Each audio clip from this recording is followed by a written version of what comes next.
Three,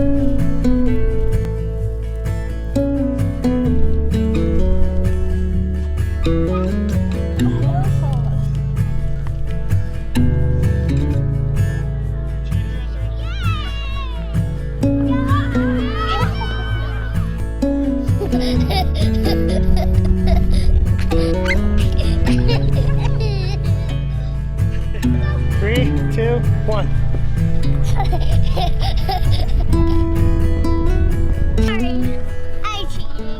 Hey guys, welcome back to another video. I feel like it's been a really long time since I've done any kind of voiceover.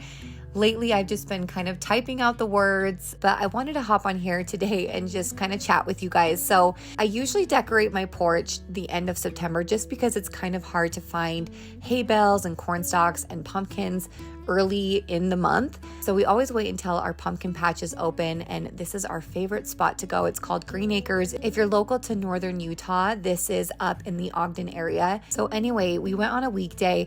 We were basically the only people there. As you can see in most of this footage, I don't know if you can even see another person the whole time we were there, but they did not have any pumpkins, any corn stalks, any hay bales, which was the whole reason we went to the pumpkin patch that day. So it was kind of a letdown. We just let the kids have some fun. And then I did have to go buy a few pumpkins from Walmart. That is the only place I've been able to find them that's affordable. And then we do have a little nursery that was local that had a few corn stalks and hay bales. So we just kind of shopped around and got the things that we needed. And we were also able to pick some of our own pumpkins out of our garden. I also grew corn stalks specifically to decorate with, but I really like how it looks in the garden. I don't really want to mess with it. And I think it looks pretty having some pumpkins and vines in there with some corn stalks. So I probably will end up just leaving the garden as it is. But anyway, I just wanted to jump on here and share a little bit of that. I will be sure to link anything that's not a pumpkin or a mum in the description below. So if you're curious where things are from,